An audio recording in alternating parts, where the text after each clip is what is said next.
Olá, tudo bem? Estamos aqui na segunda temporada, começando a segunda temporada do programa Papo de Aliado. Sempre com temas muito pertinentes. Eu e meu amigo Rogério aqui, né, Rogério? Boa, sempre trazendo boa. coisas para mudar o seu dia no dia a dia da empresa, no dia a dia do administrador. Sempre foi muito legal a primeira temporada e agora vai ser melhor, né? A primeira temporada foi ótima, mas a segunda promete, hein? Oh, tenho certeza Tô disso. feliz. Ó, novidade. Temporada nova, estúdio novo. Estamos aqui hoje com o nosso parceiro iTech, que arruma esse estúdio maravilhoso pra gente gravar, né?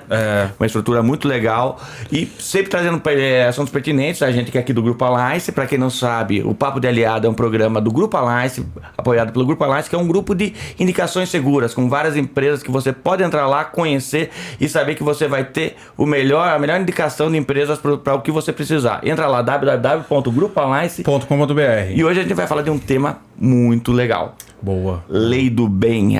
Vocês já sabem que é a lei do bem? Tem muita gente que sabe, tem muita gente que não sabe que é a lei do bem e tá perdendo uma grande oportunidade de investir por causa disso. E para falar sobre o tema, trouxemos aqui nosso amigo Cirdelei Fabiano. Tudo bem, Cirdelei? Como você tá? Maravilha. Cirdelei é o sócio da Gestiona, né? Diretor sócio, né, Cirdelei? Isso, sócio fundador. Tem um currículo maravilhoso aqui, 18 anos atuando já nessa área, né? Isso aí, 18 anos aí atuando nessa parte de gestão de inovação. E foi o momento aí que a gente fundou a Gestiona, né? Que também está completando aí 18 anos, né? A gente nasceu dentro da USP e mantemos um vínculo com ela até hoje. Mas você é professor, né? Da FEA também, da USP, né? Lá eu sou professor convidado e ministro palestras e cursos em alguns outros lugares também, né? Conta um pouco dessa história, então. Como começou tudo isso aí? Como começou essa história sua da engenharia, né? Você é da área de engenharia, é isso? Inicialmente, sim. Primeira formação, sim. E daí como chegou nessa questão de ter uma empresa? Como que foi essa história sua de empreendedorismo para nós? Legal. Antes de começar, eu quero só agradecer, né, bastante aí ao Alliance pela organização, ao iTech, né, por disponibilizar a estrutura, né, ao Paulo, ao Rogério e ao nosso amigo Gabriel que está aqui no back-office aqui conosco. E é um grande prazer para a gente poder vir conversar um pouco aí sobre esse tema, né, que envolve aí gestão da inovação e dentro do universo de gestão de inovação, a parte de incentivos fiscais à inovação. E dentro desse universo, o principal mecanismo, né, público de incentivo às médias e grandes empresas em particular, ele ficou conhecido aí como a Lei do Bem, né? É um nome curioso, né? Bem marqueteiro, eu ia perguntar. É um nome curioso, né? Lei do Bem, né? Ele começou como MP do Bem, né? Medida Provisória do Bem, e recebeu esse nome lá atrás, né? Devido a série de iniciativas públicas para ajudar a fomentar o desenvolvimento e o crescimento do país. E aí dentro dessa Lei do Bem, que é a Lei 11.196 de 2005, curiosamente uma lei criada aí no governo Lula, né, que quase foi interrompida no governo da Dilma, né, por uma medida provisória ali que ia suspender durante um período essa lei. E agora voltamos de novo a ter o Lula aí à frente. E a perspectiva é que o mecanismo, né, continue firme e, inclusive, no final do ano passado, já saiu aí mais uma alteração na lei, né, no intuito de torná-la mais... reduzir riscos, né, reduzir a insegurança jurídica relacionada aí à Lei do Bem. E como funciona essa lei? Só para entender direito, eu tenho uma empresa. Como eu posso utilizar essa lei? O que é essa lei? Qual o benefício que ela traz? Explica um pouquinho para nós tudo isso aí, para as pessoas entenderem, porque o Rogério até estava conversando comigo antes. Poxa, Paulo, isso aí é meio novo para mim, né, Rogério? Eu falei, Paulo, nossa, tô inseguro no tema, me ajuda. Então vamos dar o Cirdelei aqui que ele vai deixar a gente bem seguro sobre o assunto, né? Vamos lá. Assim, vale lembrar, como eu falei, a lei é a 11.196 de 2005. E, na verdade, não é a lei inteira. Essa parte que a gente trata dos incentivos é somente o capítulo 3º dela. E aí ela foi regulamentada, a lei é de 2005, ela foi regulamentada em 2006 e dali em diante as empresas passaram a utilizar esse mecanismo. Vale lembrar que antes da Lei do Bem existia um outro programa de incentivo à inovação, que era chamado PDTI, Programa de Desenvolvimento Tecnológico Industrial, e o PDTA, que era o Programa de Desenvolvimento Tecnológico Agropecuário. Ele é lá da década de 90, né? Era um programa mais burocrático, né? Ele exigia pré-aprovação do governo. Então, poucas empresas, somente as indústrias assim maiores e grandes empresas do agronegócio, que conseguiam utilizar. Então, o governo fez um estudo, né? Juntou um grupo de trabalho e fez um estudo analisando os incentivos fiscais, as políticas, né, que já existiam em outros países. E aí ele fez essa adaptação, né, desses mecanismos e fez aí essa evolução do PDTI. A gente chegamos a atuar um pouco na transição lá do PDTI, que veio ali até 2004 para 2005, e aí depois veio a alteração. Mas basicamente, qual que é a ideia? A ideia é o seguinte, o governo ele pode ajudar a promover a pesquisa, o desenvolvimento e a inovação de várias formas. Uma é investindo diretamente em universidades públicas, em centros tecnológicos, né? Enfim, de algumas formas em que ele coloca o dinheiro diretamente. A outra, uma outra forma é por meio de incentivo fiscal, ou seja, as empresas, no caso, pagam menos impostos, né? Que é uma recompensa, digamos assim, em cima daquilo que elas investem em inovação.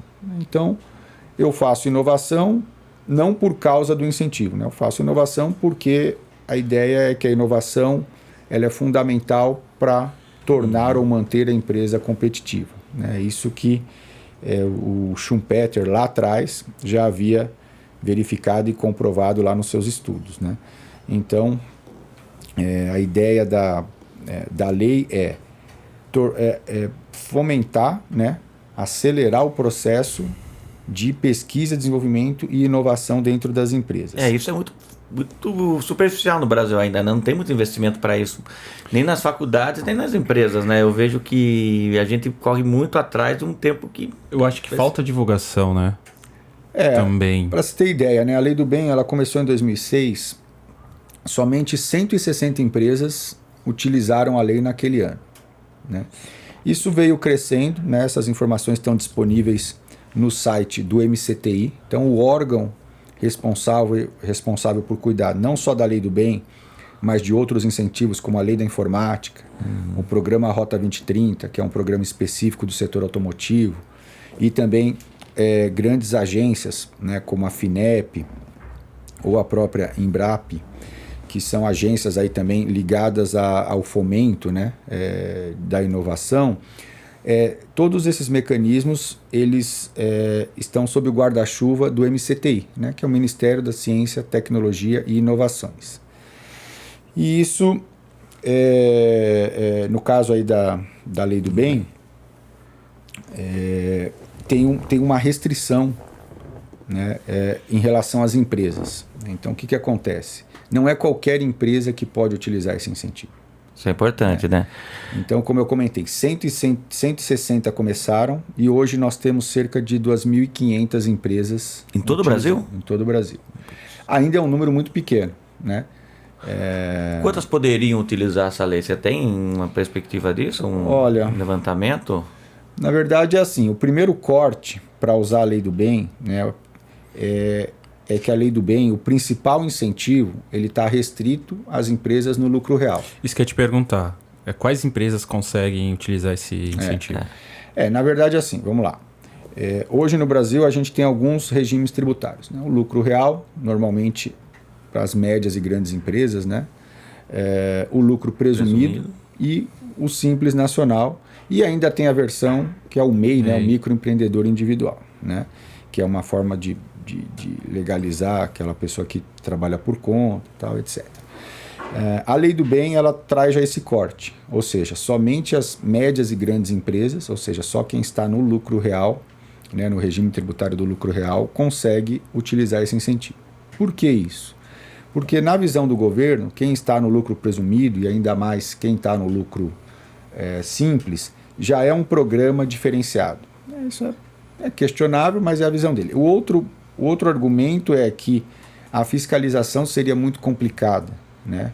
E o processo também de utilização do incentivo, se a gente estendesse, por exemplo, o benefício que já foi, né, isso já foi reivindicado e tudo mais, para as empresas no lucro presumido, o governo teria, né, a Receita Federal teria uma grande dificuldade aí de fiscalizar. Então, esse é um ponto Primeiro corte é esse. Primeiro corte é esse, as empresas no lucro real. Tem alguma possibilidade das empresas no lucro presumido utilizarem? Tem um ou outro benefício, né, como o desconto do IPI para equipamentos, que eu vou comentar mais para frente, ou a depreciação. Mas na prática a gente não vê, porque tem toda uma burocracia, toda uma parte de obrigação acessória, de prestação de contas, elaboração de relatórios, que na maioria dos casos não vale a pena para uma empresa no lucro presumido utilizar. Mas assim, tecnicamente, né, legalmente é possível. Então, na prática, o que nós vemos? As grandes e médias empresas de todos os setores. Então, isso é uma vantagem. Ele é o segmento, ele é um mecanismo transversal em termos de segmento. Então, por exemplo, lei da informática, o nome já diz, né, é uma lei mais voltada para o setor de informática. Então, aqui, por exemplo, laptops, televisão, celulares e uma série, né, de equipamentos ligados à área da saúde, equipamentos ligados à parte de fibra ótica, tem lá os NCMs, né, que é a nomenclatura comum do Mercosul, que restringe ali os incentivos. E o programa Rota 2030 também é um programa setorial, né, específico para o setor automotivo. A lei do bem, ela pega setor automotivo, indústria farmacêutica, indústria química, petroquímica. Essa sempre foi uma dúvida minha, desculpa te interromper. Vamos lá. A gente está falando de uma lei que incentiva a inovação, estou errado? Ela incentiva a inovação. Na verdade, ela incentiva as atividades que geram inovação. Isso. Se eu tenho, por exemplo, estou no segmento alimentício, tá? Tenho uma rede de restaurantes, sei lá, e estou no lucro real. Eu conseguiria utilizar esse benefício? Então, o que acontece? Vamos pensar que rede hoje nós temos de restaurante grande que está no lucro real, né? Sem ser, sei lá, as de fast food. Acho que o Coco Bambu é um caso, né? Que já passou aí, acho que do bilhão aí de faturamento. O ponto o objetivo da lei são as atividades de pesquisa, desenvolvimento e inovação tecnológica. E aí vem a pergunta, o Coco Bambu tem algum projeto, tem algum desenvolvimento de inovação tecnológica? Teria que checar a empresa, né, para poder afirmar. Mas, em princípio, não. Né? Em princípio, é um restaurante, é uma rede de restaurantes. Tem lá como diferencial um cardápio muito variado, né? Uma comida com excelente qualidade, etc. Mas eu não vejo ali inovação tecnológica. Falar, mas tem um software que faz toda a gestão. Né? Toda vez que se vende um prato, com certeza tem um software ali que ele já registra o prato, ele já sabe, então você pediu lá um refrigerante ou uma bebida, em tese esse sistema ele já vai dar baixa que você está retirando um refrigerante ali, uma Coca-Cola, por exemplo, e o sistema provavelmente já avisa para que você tenha que repor aquilo. Mas a grande pergunta é, o Coco Bambu desenvolveu esse sistema ou ele comprou? Que é o mais provável, de uma empresa especializada que já desenvolve software para o setor de refeição e tudo mais. Inclusive, nós atendemos uma grande empresa que uma das divisões de software é voltado para esse mercado. O outro, por exemplo, para a rede de drogarias, né? Ou aquelas lojas de conveniência que a gente vê nos postos. Então, a grande questão não importa o tamanho, o faturamento da empresa. O ponto é a atividade. Tem que ser lucro real. Né? Mas o ponto a atividade que ela desenvolve, né? Né? Seja atividade core, atividade principal, ou atividade relacionada ao que ela faz. Se tem desenvolvimento tecnológico. Deixa eu viajar então um pouquinho aqui no que você falou. Vamos pegar o Coco Bambu, já foi lá comer? Gostoso, né? Bom, adoro. Daí eles inventam uma tecnologia para pegar o produto dele e pôr para comercializar esse produto de uma forma diferente, industrializando, tipo isso para ir para supermercados. Se ele tem uma tecnologia em volta disso, que são máquinas sendo para conservar, que tem todo um sistema diferente. Estou viajando bem aqui. Sim. ele poderia estar ainda aí buscando essa lei? Então, vocês pegaram um setor bem... meio fora do padrão, né? Se a gente olhar hoje... Não, mas eu acho que vale a pena. Saiu para gravar a curva, que é legal isso aí. O que acontece? De novo, o ponto de partida, qual que é o conceito principal aí da lei do bem? O conceito de inovação, ele é a concepção de um produto, processo ou serviço, né? Ou a melhoria de um produto, processo ou serviço existente, que tenha como resultado ganho de qualidade, produtividade, né? Então, o que acontece? Esse é o ponto de partida. Além disso, você tem as definições que estão na legislação, né? Das atividades inovativas. As 3 principais envolvem desenvolvimento experimental, pesquisa básica. O que é desenvolvimento experimental? O desenvolvimento experimental, que é o que a gente mais vê no Brasil, é um conjunto de atividades, né, que a empresa faz, que envolve fundamentalmente realização de testes, né? Então, você já tem aquele know-how, aquele conhecimento, aquilo já foi testado e provado, né? A ciência que está por trás, e aí você vai fazer uma aplicação daquela solução. Por exemplo, você vai desenvolver um algoritmo, né? um software, e a linguagem que você vai utilizar, ela já está consolidada, já é uma linguagem conhecida, né? Então, o que você vai fazer é desenvolver uma metodologia e experimentar aquilo, né? Você vai começar a fazer os desenvolvimentos, vai encontrar as dificuldades, você tem que superar aquilo, etc.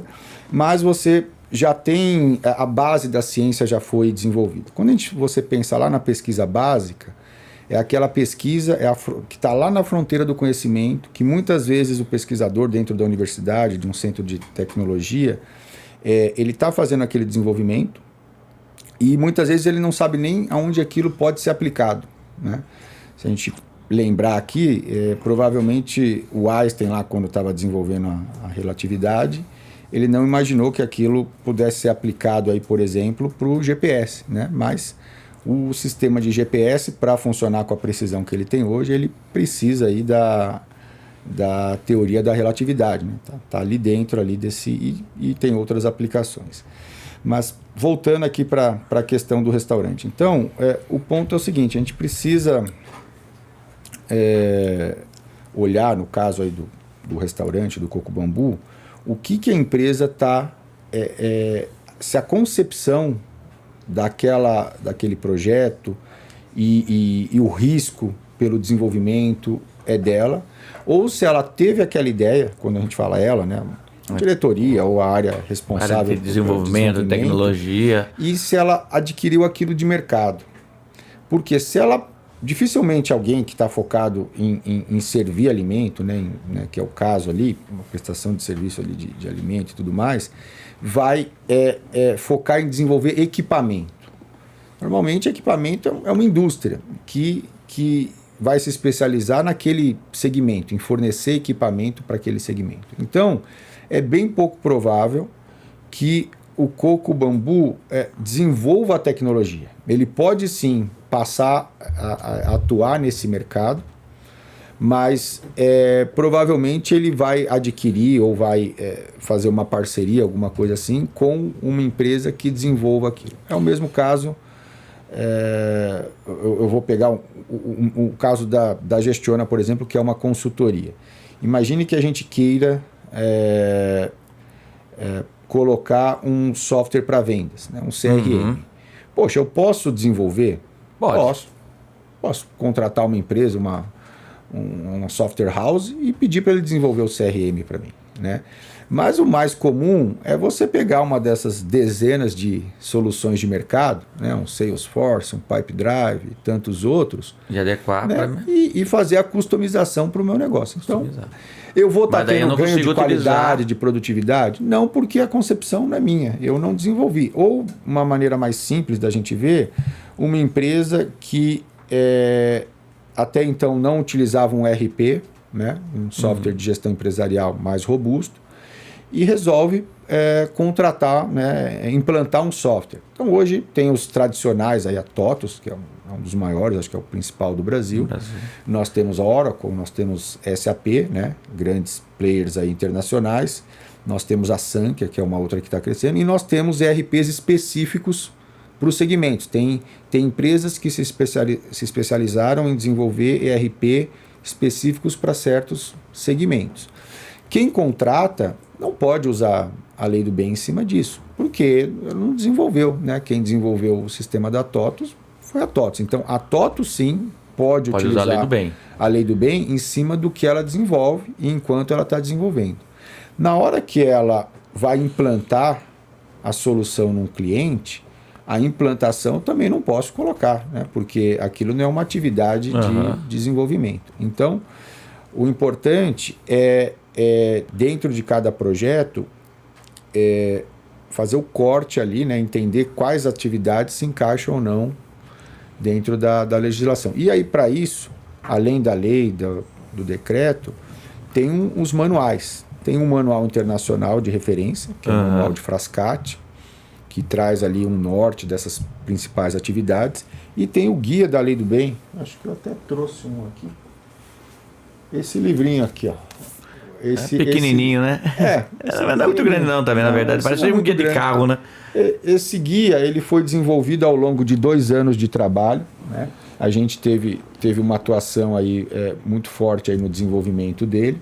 E ele foi desenvolvido por um grupo de trabalho envolvendo empresas associadas à ANPEI. A ANPEI é uma associação aqui de São Paulo, que significa Associação Nacional de Pesquisa e Desenvolvimento das Empresas Inovadoras. Hoje ela fica, inclusive, dentro do IPT, né, na cidade universitária, ali ao lado da Escola Politécnica. E contou também com a participação aí da equipe do MCTI, né? Então, a própria equipe do Ministério da Ciência, Tecnologia e Inovações teve uma participação. Você participou disso aí também? Participei, foram 2 anos aí aproximadamente de reuniões, visitas ao pessoal do Ministério lá em Brasília.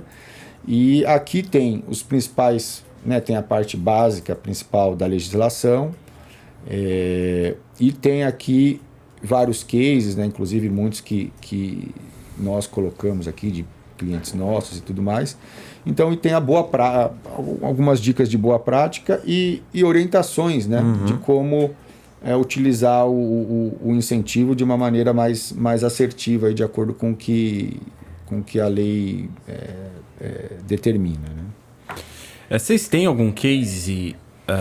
Volta. Eu já vou até falar do case aqui. Que eu sei que eles têm um case que é muito legal e conhecido nosso. A Confirp, vocês já fizeram trabalho lá, não foi? Na verdade, nós fazemos ainda, né?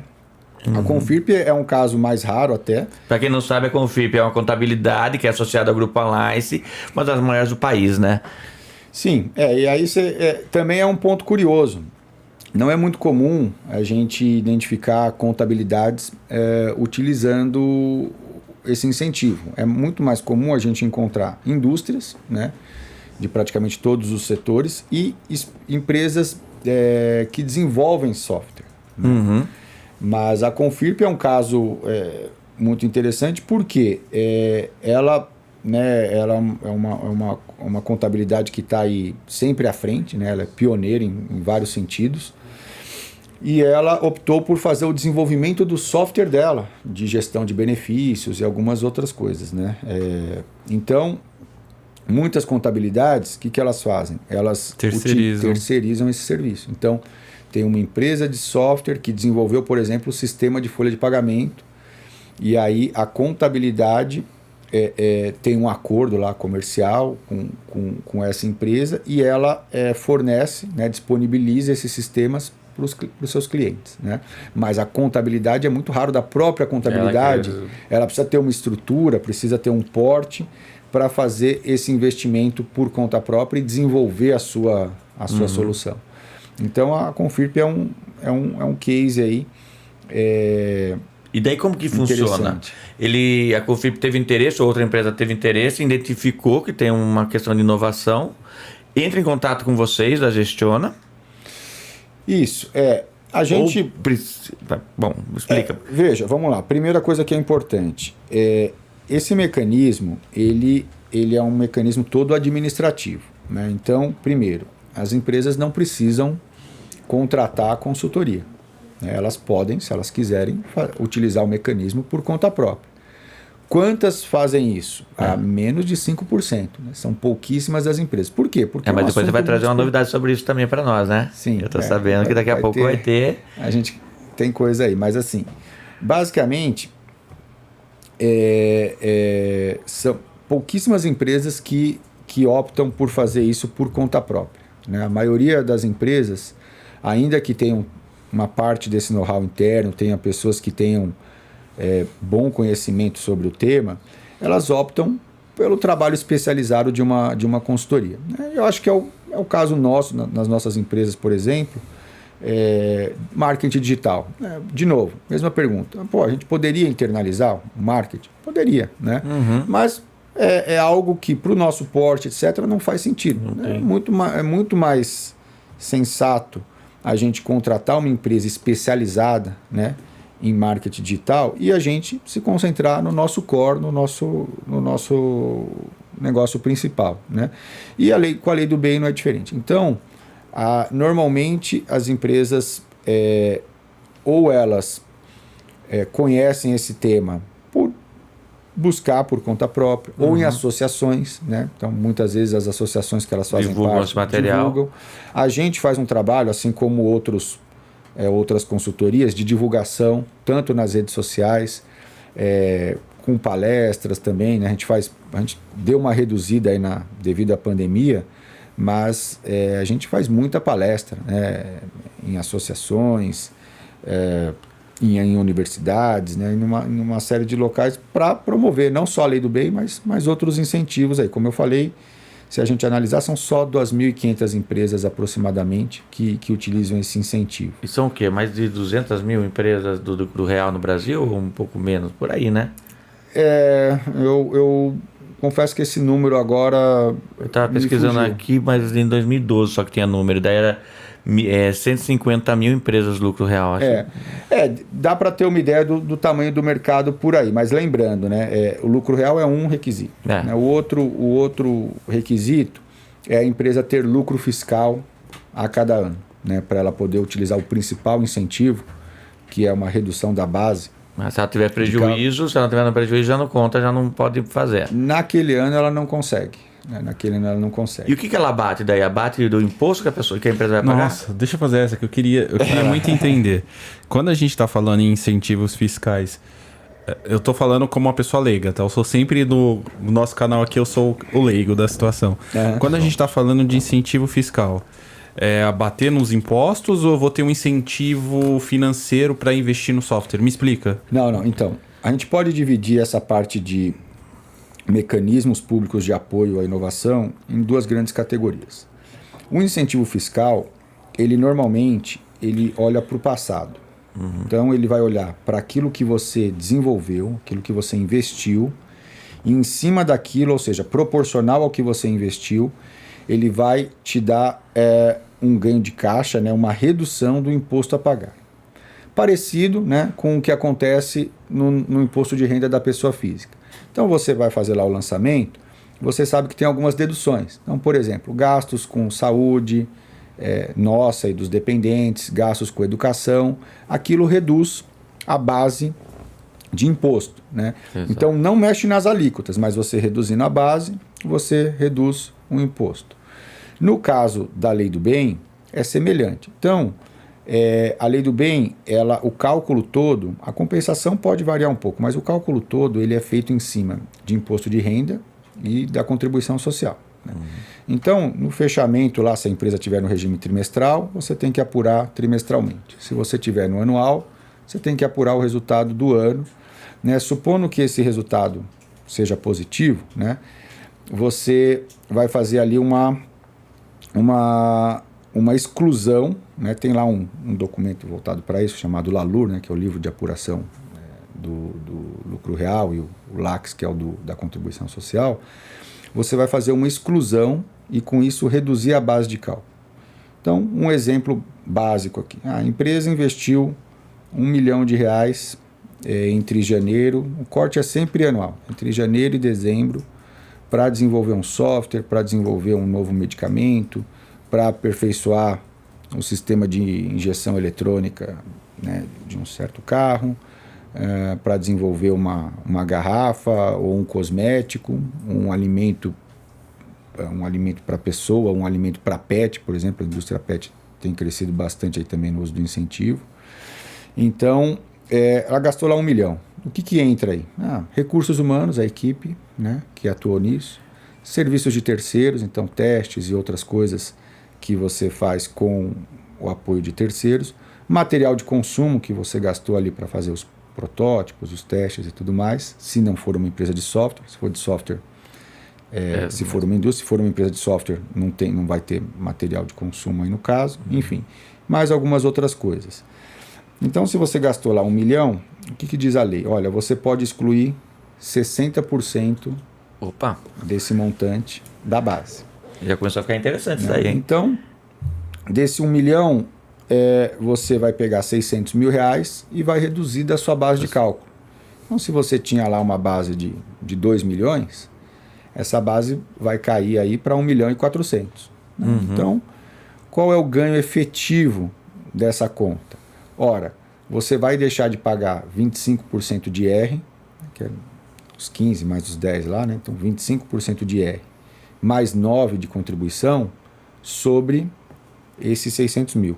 Quando você faz essa conta, dá exatamente 204 mil. Por quê? 25% de 600 mil, 150 mil.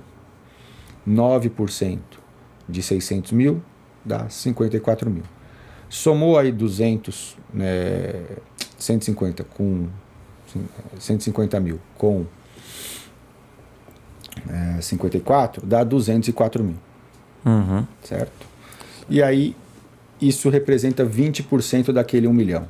Né? Então, reforçando, 20%, 25 de R, de 600 mil, 150 mil. 9%, que é a alíquota de contribuição social, sobre 600 mil, 9 vezes 60, né? 654. Então, 150 mais 54, 204 mil. Então, esse é o ganho de caixa efetivo. Investi 1 milhão, recuperei 20%. Recuperei, então, 1 milhão, recuperei 200 mil. Recuperei 200 mil. Então, se você investir 10 milhões, recupera 2 milhões. Né? Qual que é o limite? Quer dizer, vale bem a pena para quem está investindo. Qual o limite? Não tem limite. Nós temos aí na carteira empresas, nós temos um caso que aconteceu uma vez só, que chegou perto de 100 milhões num único ano. Mas nós temos clientes aí que 60, 70 milhões de reais todo ano, mas são casos raros. A média na Lei do Bem é de 1,5 milhão de reais. Se a gente pegar aí os valores de 2020, né? E dividir aí o total do incentivo, que foram 3 bilhões e meio, um pouco mais, pelas 2.500 empresas, dá muito próximo de 1,5 milhão. Né? Então vão ter empresas que tomam incentivo abaixo disso e aquelas gigantes que tomam um benefício acima, muitas vezes acima disso. Né? Então, é um benefício muito interessante. Né? E você está falando dessa questão toda do benefício, eu vejo assim, tem toda uma complexidade tributária em cima disso, né? Como a empresa vai perceber esse valor ou não? Tem que estar alinhado com a contabilidade? Você estava falando agora também, que eu tinha falado que você ia lançar um material novo. Acho que é legal já falar sobre isso. O que acontece, Paulo? A gente está nesse mercado há bastante tempo. Quantos anos? 18? A Lei do Bem tem 16, né? Eu atuo nessa parte de gestão de inovação há 18. A gente cheguei até a fazer alguns trabalhos. Precede a Lei do Bem, cara, tá vendo? Especialistas. E quando a gente começou, pequenininho, tinha até outros colegas, a gente fazia muita consultoria, inclusive com outras empresas. A gente cresceu dessa forma. E aí depois foi ganhando corpo até chegar a um ponto que hoje a gente tem muita parceria, né, com muitas empresas, mas hoje a gente praticamente gira tudo em torno da Gestiona aí. Né? Mas assim, estava perguntando do novo projeto. Ah, então, o que acontece? Já faz um tempo, algumas empresas, elas falaram, poxa, eu queria fazer isso por conta própria. Algumas empresas falam, poxa, eu queria internalizar ou queria conhecer mais a fundo. Por quê? Tudo que envolve incentivo, que envolve essa questão tributária, ela gera no Brasil uma insegurança muito grande. Né? Pô, a gente sempre ouve essa pergunta, poxa, eu vou usar esse mecanismo e depois se eu tiver algum problema. Ou também uma outra lenda, né? Eu vou usar isso atrai fiscalização. Fisco. Primeiro que é assim, né? Eu não tenho problema nenhum de atrair fiscalização. Que venha me fiscalizar, porque tá tudo certinho. As empresas estão todas, né? A gente nunca teve uma ação trabalhista ou de qualquer natureza, nunca ficamos um dia sem as nossas CNDs, né? Que são as certidões negativas de débito, que é outro requisito para usar a lei do bem, que normalmente o pessoal nem fala muito disso, mas o ideal para usar não só a lei do bem, mas como qualquer outro incentivo, é que a empresa esteja totalmente em dia com as suas obrigações tributárias aí, e isso se verifica aí por meio das CNDs, né, dessas certidões negativas ou da positiva com efeito negativo. Mas qual é o ponto? Algumas empresas falaram, eu entendi o mecanismo, eu entendi que tem grandes empresas utilizando, mas eu não tenho muita segurança para utilizar, né? Ou o que eu faço aqui não tem inovação.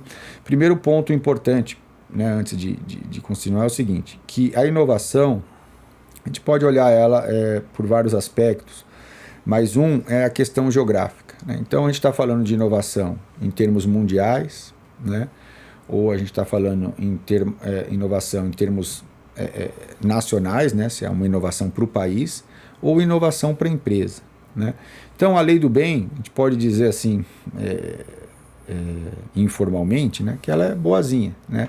Ela vale para as empresas que inovam internamente. Então quando a gente vai olhar um projeto, a gente não tem que ter a preocupação, como acontece em outros países, de verificar se essa inovação realmente tem algum aspecto novo em termos tecnológicos para o mercado. Basta que tenha algo novo para a própria empresa. Então, um exemplo que a gente costuma falar bastante é assim, indústria farmacêutica que desenvolve e comercializa medicamento genérico. Um medicamento genérico, né, por definição, não tem inovação, né, porque ele parte de um princípio de um medicamento que já existe, né, que aí é o medicamento de referência e tal. Mas, para a empresa que vai desenvolver o seu genérico, podem acreditar, porque a gente conhece um pouco, atende algumas, não é uma tarefa fácil você chegar na bioequivalência, né, do medicamento de referência. Inclusive, muitas vezes não atinge. Então a empresa faz investimento ali de alguns milhões, não consegue atingir a bioequivalência, ou seja, ter o mesmo efeito, sem efeitos colaterais, ou permanecer no corpo, né, ter aquela ação por tanto tempo, etc. Não consegue aprovação junto à Anvisa e acaba desistindo. Aí também já vale um adendo. Um projeto que não deu certo também pode ser incentivado. Ah, pode? Então, pode. Porque se eu fiz tudo, olha, vou fazer isso aqui. Chegou lá... Porque é o seguinte, inovação pressupõe risco. Né? Você tem sempre o risco daquilo não dar certo. Então, o objetivo da lei é incentivar que as empresas arrisquem, que elas saiam da zona de conforto, porque em algum momento a concorrência, especialmente o pessoal do exterior e tal, vai chegar, né? Como a gente já viu em vários setores ou vários cases de empresas que eram líderes, não inovaram e sumiram, né? Para quem lembrar lá atrás da máquina Olivetti, ou de algumas marcas de celulares que foram líderes, né? E hoje até estão no mercado, mas perderam câmeras. Né? Então, em muitos casos aí. Então, a ideia é incentivar a inovação, e a inovação está atrelada aí a risco. Então, isso é uma das coisas que, inclusive, a gente analisa num projeto. Se o projeto ele precisa ter algum risco, a empresa que vai apresentar o projeto,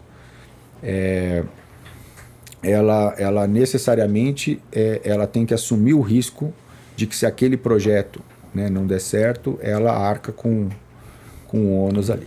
Então, voltando ao caso ali, né, uma empresa é uma farmacêutica, aquilo que ela estiver investindo ali para tentar desenvolver um genérico, aquilo entra, né? Ela vai ter uma equipe ali do laboratório, vai ter a matéria-prima, vai fazer testes internos, alguns testes ela vai ter que fazer de forma externa, né, com algum outro laboratório, por não ter aquele equipamento específico, etc. Isso conta também? O que fizer teste fora também conta? Isso também conta. Tá, isso também e conta. tem um prazo? Existe um prazo? Sim.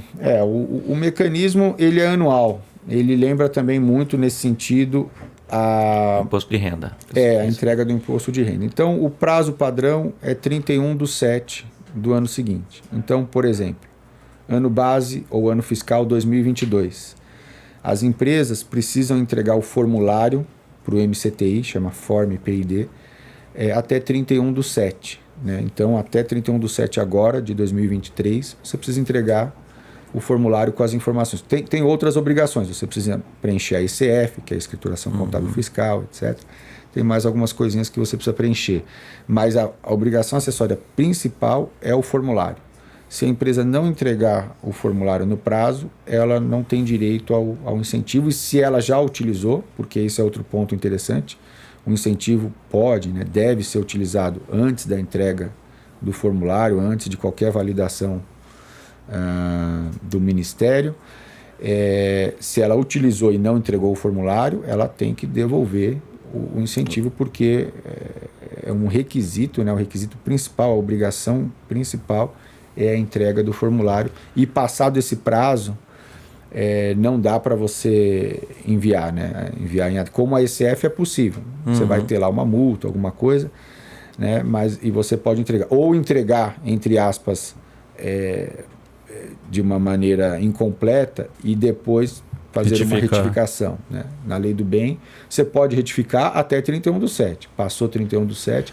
Em alguns casos, só para fechar esse assunto, o Ministério acabou estendendo esse prazo. No ano passado, no ano anterior, devido à pandemia, né? Teve um outro ano que ele estendeu porque ele fez uma alteração na plataforma e aí a plataforma nova deu um monte de problema e aí ele acabou estendendo também por mais, acho que 3 meses na ocasião. Fechou. Mas você estava falando do curso lá, Ultimate, como que é? Ultimate Lei do Bem. Legal. Explica para nós o que é isso aí, como isso pode ajudar as pessoas. Eu estava falando disso, a gente deu uma volta e acabou saindo do tema, mas qual que é a ideia? Como eu falei, tem empresas que sentem essa insegurança, né, de utilizar o incentivo ou estão utilizando, mas não têm conhecimento para saber se o que está sendo apresentado, se tem algum risco ali. O que acontece? Só para explicar, para a gente chegar aí na história do curso. O Ministério instituiu, já tem vários anos, aí desde 2014, um procedimento para avaliar esses formulários. Então, a empresa entrega o formulário, tem uma equipe técnica do Ministério, essa equipe analisa os formulários. Né? E aí ela devolve um parecer para a empresa. Esse parecer vai apontar a avaliação do Ministério projeto a projeto. Então você pode entregar um projeto, ele vai avaliar um projeto. Se você entregar 100 projetos, ele vai falar, o projeto 1 está ok ou está com problema aqui, o projeto 2 está assim, está assim. Ou seja, ele vai listar todos os projetos e analisar um a um. Né? Então, isso não é de forma... não é por amostragem, ele vai analisar todos os formulários. Né? E o que acontece? Com o passar dos anos, houve uma série de problemas, a gente está tendo problemas no governo já há muito tempo, né? Teve impeachment da Dilma, uma série de coisas, e desse momento em diante, essa análise começou a atrasar. O normal era assim, vamos pegar lá um ano, 2014. A empresa entrega o formulário de 2014 quando? Até 31/7 de 2015. Normalmente, em cerca de 6 meses, o Ministério analisava o formulário, te dava o parecer. Se você tivesse qualquer problema, você tem direito a fazer uma defesa, que no caso chamava-se pedido de contestação, aí simplificaram, agora é só contestação. E aí a empresa tem 30 dias para justificar, né, complementar aquilo que o Ministério está questionando. Aí o Ministério devolve um outro parecer, que aí é um parecer complementar. Se ele falar, está tudo certo agora, ok, encerrou. Esse parecer complementar passa a ser, inclusive, o parecer final e você não tem mais com o que se preocupar, né? Simplesmente guardar toda a documentação. No nosso caso, a gente faz um dossiê detalhado e tal, mas guardar toda a documentação por pelo menos 5 anos. Por quê? Independente do trabalho do Ministério, a Receita pode fiscalizar, né? E aí ela pode solicitar documentação relacionada à utilização do incentivo. O que aconteceu? A partir dessa... E aí, só para concluir, se tiver ainda um questionamento, a empresa ainda pode fazer uma segunda defesa, né, que é chamada de RA, um recurso administrativo. E aí ela tem mais 10 dias para complementar. A partir daí o Ministério vai analisar no tempo dele, aí não, é ele que determina, e aí ele dá um parecer final, né, aprovando ou glosando, que é o que a gente diz, né, ou reprovando. Se ele aprovar, está tudo certo. Se ele glosar, a empresa vai ter que tomar uma decisão. Vou devolver o incentivo e pagar lá uma multa, uns juros, ou não vou devolver porque eu entendo que o que eu fiz é inovação e vou aguardar. Porque só quem pode autuar a empresa, né, aplicar uma multa, é a Receita Federal, né? Para isso ela precisaria vir até a empresa fiscalizar. Se ela não fizer isso no prazo de 5 anos, né, aí tem aquela questão da prescrição e ela não pode mais autuar e aí acabou, né? Então aí é uma outra questão. E aí, bom, voltando, o que aconteceu? Até 2014, 2015, isso acontecia com uma certa, dentro de um prazo, ok, 6 meses, tal, para esse mecanismo, aí depois começou a acumular, né? O governo começou a atrasar, e hoje, para se ter ideia, hoje nós estamos aí já em meados de janeiro de 23 e o Ministério ainda está com algumas pendências lá de 2017. Eita. E não entregou nenhum parecer de 2018. Nem de 18, nem 19, nem 20. Porque cria insegurança para as empresas. Cria uma insegurança. E o que acontece? Pensa no seguinte. Tem muita empresa que começou a utilizar o incentivo de 2018 para cá que não tem ideia se o que está sendo feito está adequado ou não. Por quê? Tem 2 formas dela saber isso. Uma, um parecer do Ministério. A outra, ela mesma conhecer aquilo muito bem para ela saber, para ter a segurança do que ela fez. Daí acendeu a luzinha da ideia, né? E aí nesse sentido, na verdade, não foi uma ideia, sendo sincero, não foi uma ideia nossa. Na verdade, a gente viu aí uma demanda do mercado. Algumas empresas procuraram a gente, algumas já eram clientes, né? E outras não eram clientes, já tinham tido experiência com a Lei do Bem, né, em outras situações, e algumas queriam entender do processo todo, outras queriam entender somente a parte de projeto, outros queriam entender da parte contábil fiscal, né? Outras queriam entender a parte de defesa, né? Inclusive, em muitos casos, a gente foi contratado para fazer a defesa dessas empresas. O que é a defesa? Tal da contestação e o recurso administrativo. Então, já faz um tempo que a gente decidiu ajudar essas empresas, que não é algo muito comum, que a ideia da consultoria normalmente eu quero continuar prestando a consultoria. Exato. Mas a conclusão que a gente chegou, Paulo, é que,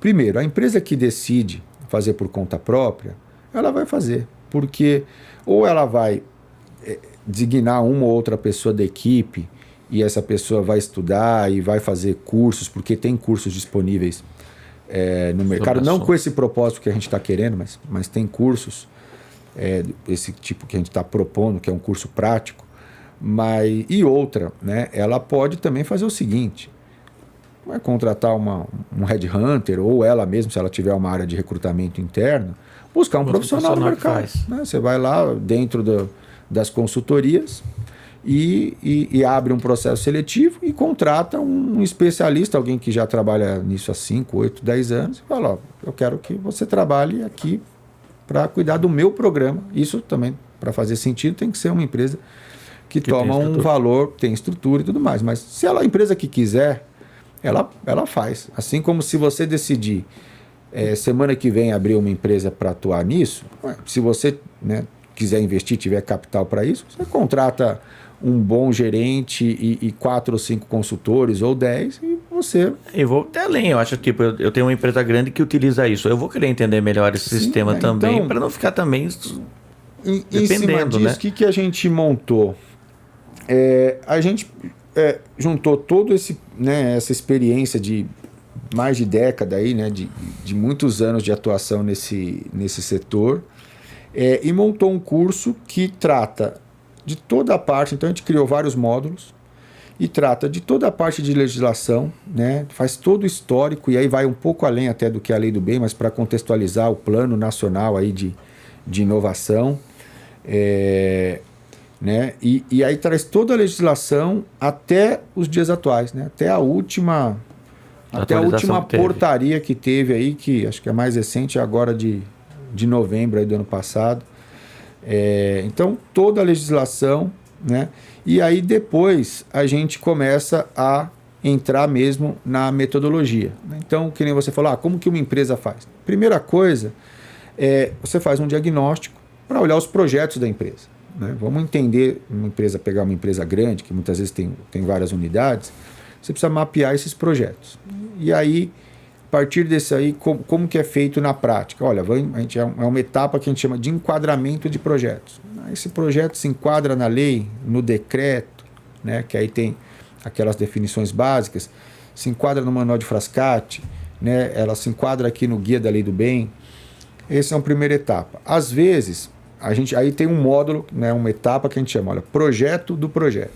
O que é isso? Às vezes, tem um projeto na empresa que o projeto como um todo não entra na Lei do Bem, mas uma parte daquele projeto você pode tomar um incentivo com segurança. Então você faz um recorte, né, faz a descrição daquela parte do projeto, pega os números, né, os investimentos daquela parte do projeto e em cima daquilo você utiliza. Então qual que é a ideia do curso? Ele tem uma série de módulos, então um módulo só para analisar projeto, um módulo só para dispêndio, um módulo só para prestação de contas, um módulo só para defesa, né? E aí um módulo, né, para gestão da inovação como um todo, que aí tem indicadores, controle dos processos ou implantação, etc. E a empresa ela pode escolher, ela não precisa contratar o pacote, né? Ela pode pegar módulos específicos ou ela pode pegar o pacote e falar, mas eu quero mais tempo, que aprofunde mais nesses módulos. Uhum. E aí qual que é o legal, né? Que é um diferencial que a gente não vê. Normalmente a gente vê nos cursos, e aí os cursos são mais curtos, né? 4, 8 horas, você vai ver teoria, né? Então vai se passar os conceitos, tal. Aqui qual que é a ideia? Vai para a prática. Vai para a prática. Né? Então a gente vai levar alguns cases, né? Mas o mais legal é que a gente não pretende dar as respostas, mas desenvolver as respostas em conjunto, para criar a inteligência da pessoa. Os cases, qual que é a ideia? Pegar, depois de mostrar os cases e destrinchar aqueles exemplos, a gente vai aprender na prática com os projetos e os números da própria empresa, né? Legal, então, perfeito. Pegar 1 ou 2 projetos da empresa e aí falar, olha, como que a consultoria lá no back-office, lá no escritório, faz a análise, como que ela separa, como é que ela faz a angulação correta do projeto, se precisar agrupar uma família de projetos numa linha de desenvolvimento, como é que você faz isso, pode, não pode. Aí a gente vai mostrar na prática como essa coisa... Como é feito literalmente a coisa, né? Bem legal, hein? Cirlei, a gente já tá com 1h10, né?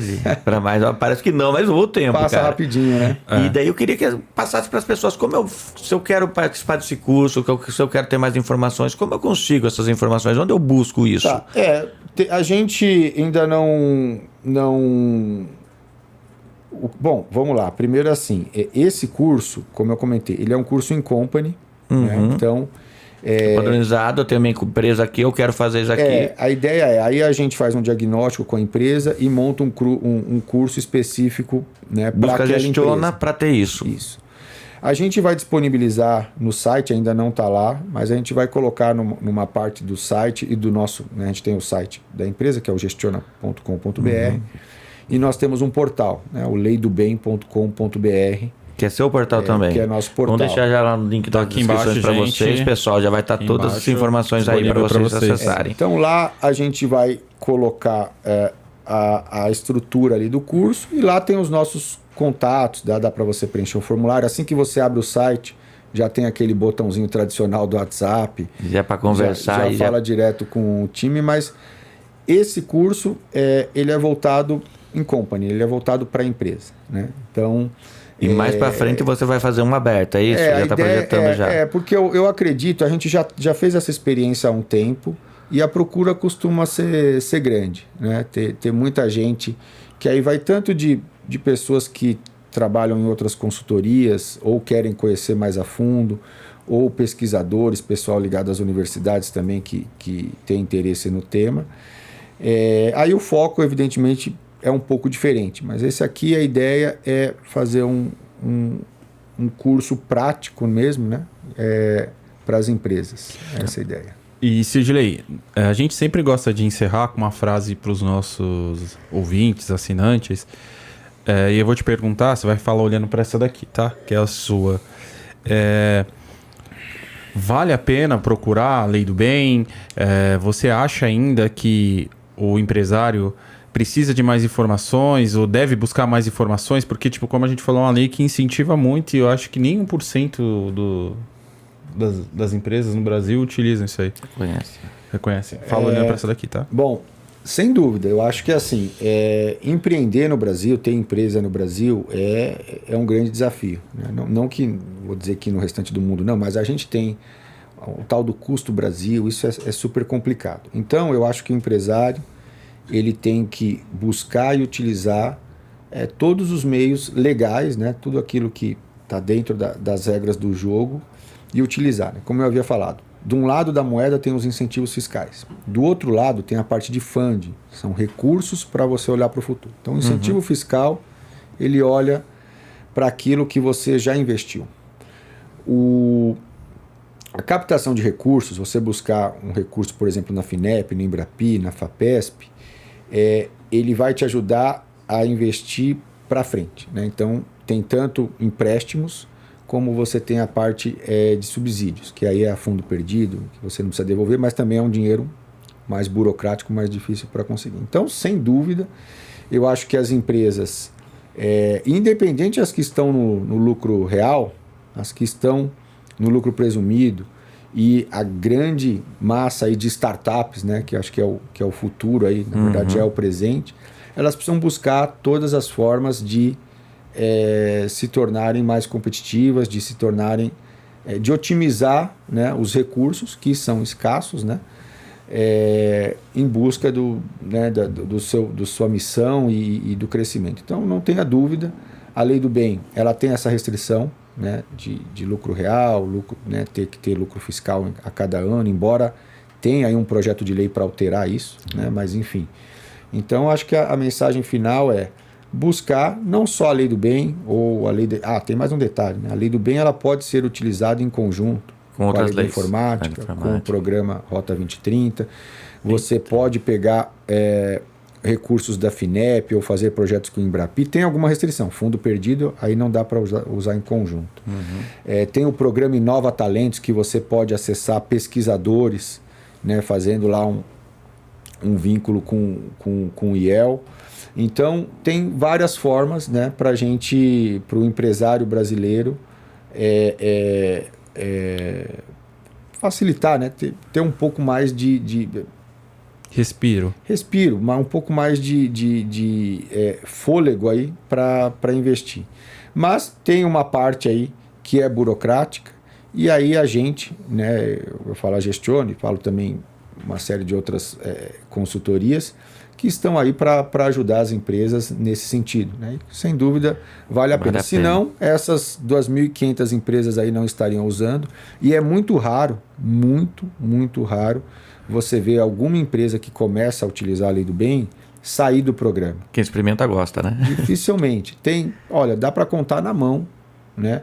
Pelo menos na nossa carteira, nunca vi um caso de cliente que deixou de utilizar a lei do bem por desejo. Tem a seguinte situação: a empresa entrou num ciclo de prejuízo fiscal e aí ela não consegue utilizar. Mas se ela voltando a ter lucro, tá, teve 1 ou 2 anos ruins, por exemplo, por causa da pandemia. Voltou a ter lucro, você volta a utilizar, né? Então, e a empresa utilizando com base, né, nos conceitos e tudo mais, é um mecanismo muito seguro. Não tem risco nenhum, né? E por fim, assim, parece muito burocrático, mas que nem hoje de manhã estava numa reunião com um cliente que toma em média 12 milhões de reais de ganho de caixa por ano, né? Que é um número interessante. Já está aí desde 2014 que eles começaram, até hoje com 100% aí de aprovação. Qual que é o ponto? Eles falam, poxa, eles chamam de Fabiane, né, o Cidirley, poxa, mas dá muito trabalho esse relatório, ainda que tenha todo o suporte da consultoria. Mas eu falei, bom, pensa bem, a única coisa que o Ministério pede é um relatório bem feito. Você está tendo um ganho de 12 milhões cara, você tá reclamando do relatório, poxa. Pô, se tiver que fazer um relatório de 1000 páginas... Se ele der metade para mim, eu faço o relatório para ele. Juro para você, cara. Eu vou então, feliz ainda. Né? E aí, às vezes, a gente vê uma dificuldade muito grande de obter as informações tal, da equipe, porque eles estão sobrecarregados. Mas é um benefício muito interessante, sem burocracia, eu diria. E assim, a obrigação principal é fazer um relatório muito bem feito. E fazendo bem feito, a aprovação é certa. E tem até alguns casos, são raros, mas tem até alguns casos que a gente é elogiado pelo Ministério. Nós temos alguns casos de pareceres aí do Ministério elogiando a qualidade dos relatórios, o que para a gente também é um motivo de orgulho. Então, assim, dá um certo trabalho, mas quando você vê o ganho, né? Vale muito a pena. Vale muito a pena. Mesmo para uma empresa de menor porte que toma ali $500 000, R$1 milhão. Tá valendo, eu faço vale também. Muito a pena. Vale muito a pena. Então, fica aí a dica e a gente está à disposição aí para esclarecer dúvidas aí do pessoal. Dirley, infelizmente o tempo é escasso, igual você falou que o dinheiro também é escasso, então a gente está acabando nosso tempo. Maravilha. Mas foi sensacional, eu já vi vários temas que a gente tem que abordar aqui depois, que você falou da lei da informática, que é um tema muito legal também. Rota 2030. Tem parte muito de conteúdo, funding, né? Captação de recursos. Já está convidado para voltar mais vezes. Porque as pessoas não conhecem, isso que eu acho incrível, cara. Vocês têm um monte de benefícios. Eu fiquei com medo, é muita coisa. Você fala, é difícil empreender no Brasil, mas é mais difícil empreender no Brasil quando você não tem conhecimento, né? Sim.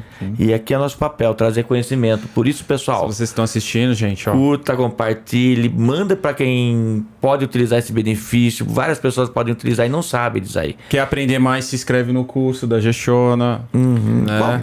O seu endereço, onde as pessoas encontram site, redes sociais? Eu acho que o canal mais fácil... Bom, tem as redes sociais também. É só procurar por Gestiona em qualquer uma delas LinkedIn, que vai chegar Instagram, na gente. LinkedIn, Facebook. Instagram. Né? Mas no nosso site, eu acho que é o mais fácil. Ou no site, gestiona.com.br. Ou Lei do Bem. Ou no portal, no leidobem.com.br. Cuidado que tem um leidobem.com. Esse não é nosso. leidobem.com.br é o nosso portal. A gente está passando a colocar lá uma série de conteúdo aí nos próximos dias e um detalhamento aí também sobre esse curso, que, como eu falei, né, quem tiver interesse que não for de empresa, quiser entrar em contato, a gente conversa e alinha. Mas, inicialmente, esse curso ele é em company, ele é voltado, esse é voltado para as empresas, porque é um curso prático que ele vai envolver até um certo ponto de transferência de know-how, né? Então, a ideia é tornar a empresa conhecedora, que ela tenha um controle, autonomia. E eu acredito, pela experiência que a gente já teve em outros casos, que essa autonomia, na verdade, vai impulsioná-la a utilizar não só a lei do bem, como outros incentivos.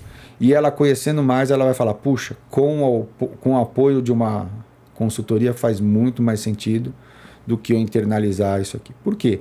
A consultoria está lá, atende dezenas ou centenas de clientes fazendo isso há anos, está nos grupos de trabalho, desenvolve pesquisa, estudo sobre isso, né? Então ela está está muito mais voltada. É a mesma história do marketing, né? Nunca a gente vai ter um know-how interno de uma empresa que atende dezenas ou centenas e vive aquilo no dia a dia. Né? Então esse é o recado aí. A gente é isso. Espera que a inovação cresça e cresça mais. Vai entrar na vida dos brasileiros, nas empresas brasileiras. Perfeito, né? Quer achar a Gestiona, a gente já colocou aqui embaixo. Não deixem, né? Não deixem de seguir o canal, compartilhar, acionar o sininho. Primeiro episódio foi bom, hein, gente? Foi ótimo. Foi ótimo para inaugurar a segunda temporada. Trouxemos um tema muito bom. E vai ter outros aí, já vai ter outros, já tá convidado para voltar. Vou voltar, pra gente falar de outros temas que a gente vai abordar também. Próximo tema também vai ser bem bacana, administração de condomínios. Legal, com o Humberto. Com o Humberto, parceiraço nosso aí também. Presta um excelente trabalho aí, a gente sensacional. Inclusive ele que faz o trabalho na Confirp, né? Exato, também. Legal. Bom, pessoal, é isso então. Só tenho que agradecer a todos vocês. Rogério, muito obrigado mais uma vez. Sidilei. Equipe da Hightech aqui, muito obrigado. Muito obrigado. Até a próxima, gente. Não deixe de seguir. Tchau, tchau. Tchau, tchau.